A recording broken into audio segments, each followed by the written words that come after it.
promotion immobilière, la société EICS accusée d'arnaque portant sur 2,5 milliards de francs CFA par 200 souscripteurs. Acheter une maison ou un terrain est assurément une opération très risquée à Abidjan, la capitale économique ivoirienne. Tant de nombreuses promotions immobilières tournent au cauchemar pour des citoyens soucieux de s'offrir un toit ou un terrain à bâtir. C'est certainement cette situation que traversent 200 souscripteurs au projet immobilier porté par l'entreprise ivoirienne de construction et de services, en abrégé EICS. En 10 ans d'existence et avec 2,5 milliards encaissés, la société n'a à ce jour livré aucune villa, encore moins un seul terrain viabilisé à ses clients qui ne savent plus à quel sein se vouer.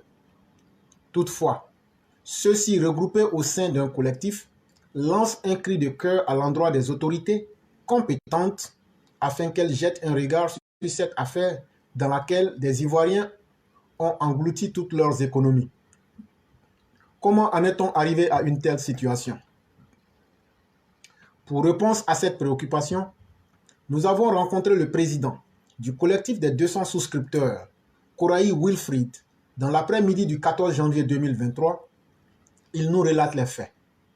À en croire celui-ci, tout commence en 2013 quand EICS, Société à Revenu Limité, a pour actionnaire unique et représentant légal Etienne Aché Hervé, propose aux Ivoiriens la souscription pour l'achat de terrains et maisons sur 3 sites, à savoir Engrais Djibi Extension, terrain en vente sur la route d'Alépé, Engrais 3 Caféier, terrain, villa et appartements en vente à Cocody Engrais Château, et Élysée, appartements et villas en vente dans la zone de Cocody Engrais Château. Selon le président du collectif, l'offre de EICS mentionnait que les souscripteurs devraient verser, suivant un échéancier déterminé, l'intégralité du prix des terrains ou des maisons à EICS qui, en retour, devrait leur livrer des terrains viabilisés avec arrêté de concession définitive à céder, ou des maisons une fois les montants soldés et les documents administratifs obtenus. Ainsi, près de 200 souscripteurs y voient une belle opportunité de s'offrir une maison pour certains ou un terrain pour d'autres. Mis en confiance par les agents en plein travaux sur le site concerné, ils effectuent plusieurs versements, soit par virement bancaire, soit à la caisse de la société, un montant équivalent à 2,5 milliards de francs CFA.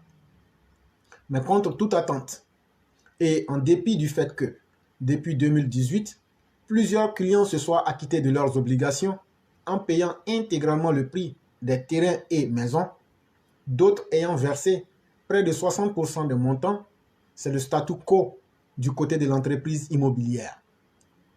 Les travaux d'aménagement n'ont soit pas été entamés, soit pas été achevés sur les différents sites. Les travaux de construction des villas et immeubles devant contenir des appartements souscrits n'ont pas été entamés. Aucun terrain et maison n'a été livré jusqu'en mars 2022, alors que le contrat initial prévoyait la livraison des biens après 3 ans, précise le président du collectif des 200 souscripteurs.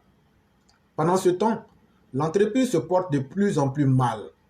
Plusieurs employés et même des directeurs généraux démissionnent successivement, ces derniers évoquant une mauvaise gestion des fonds collectés auprès des souscripteurs.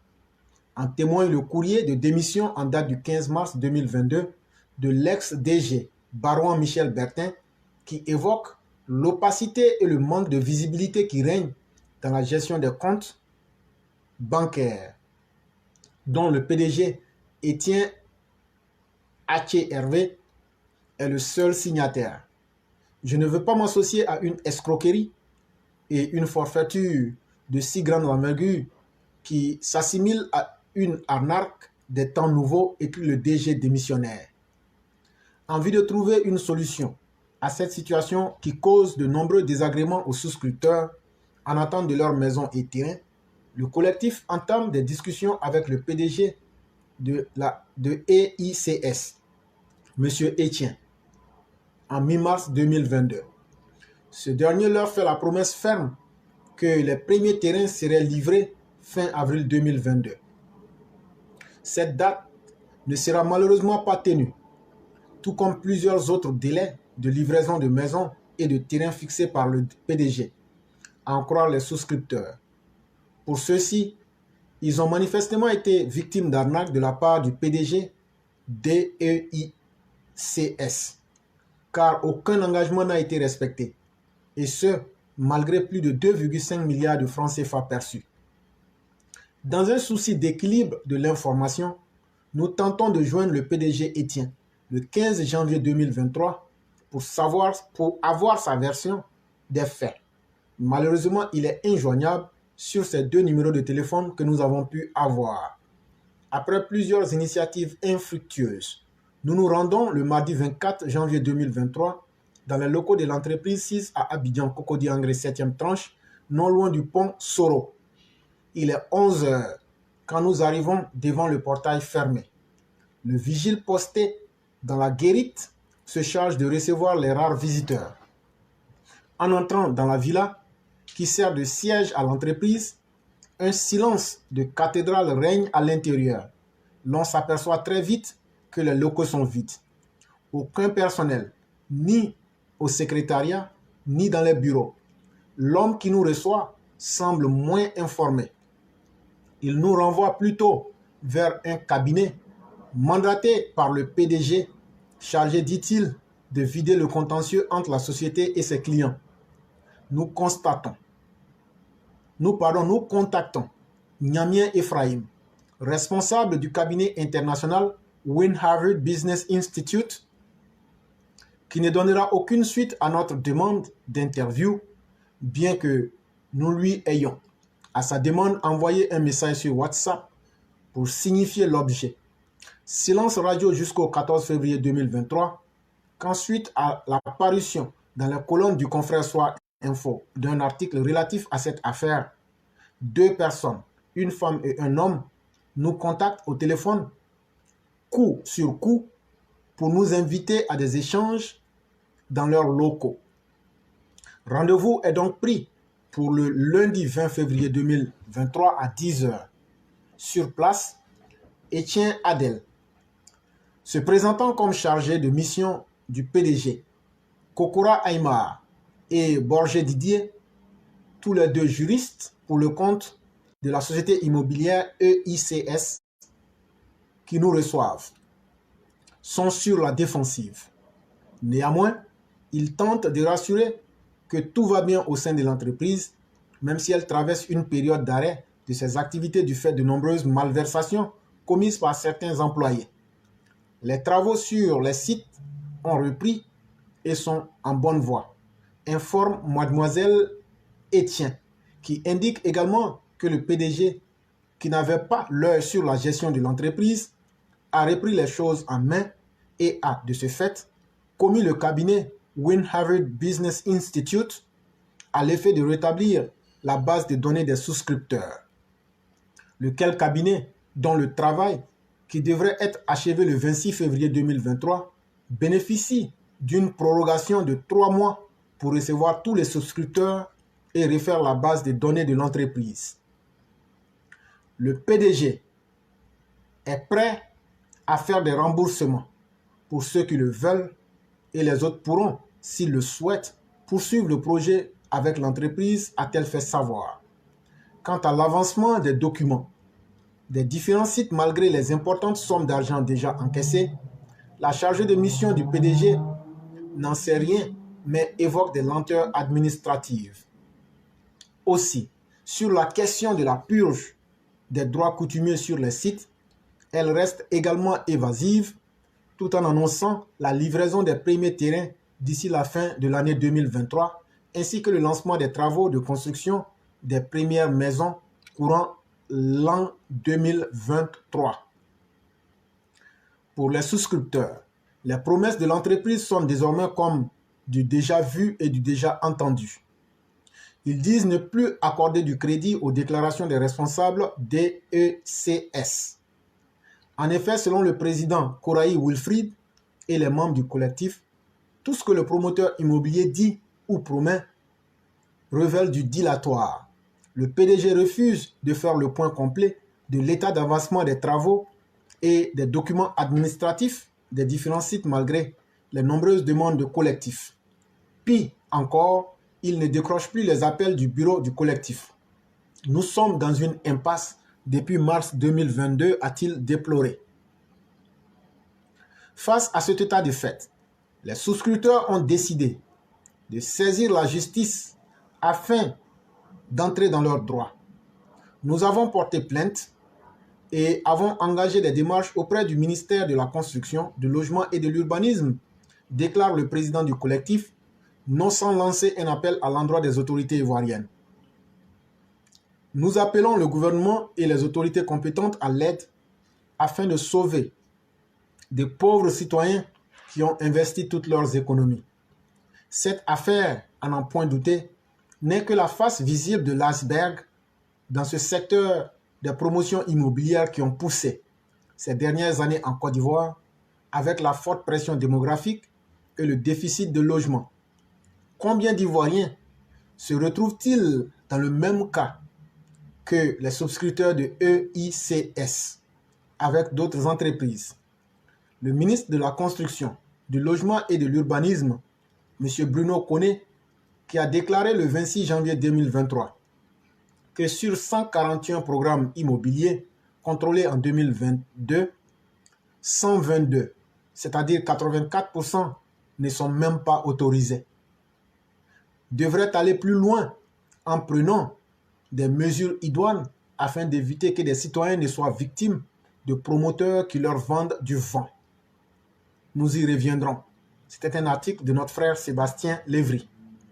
Et là, nous allons nous arrêter un peu pour dire que c'est extrêmement malheureux quand on constate que c'est le fruit de toute une vie que certaines viennent prendre et s'amusent. Ça fait vraiment mal. Mais cela n'est pas étonnant, puisque au niveau même du ministère de la Construction, les programmes immobiliers même, là où le gouvernement est lui-même incapable de tenir parole pour honorer ses engagements vis-à-vis des souscripteurs des différents programmes immobiliers, j'ai dit que c'est l'incapacité du gouvernement à respecter sa parole qui a aussi permis que ces sociétés fantoches puissent naître et faire la même chose que le gouvernement a fait. Comment me diriez-vous, sur quel modèle se sont-ils inspirés si ce n'est que le même modèle du gouvernement ivoirien qui a collecté l'argent des Ivoiriens, qui nous dit-on les aurait mis dans un fonds séquestre, mais qui n'a jamais pu donner les maisons, qui n'a jamais pu trouver les terrains, et c'est resté comme ça.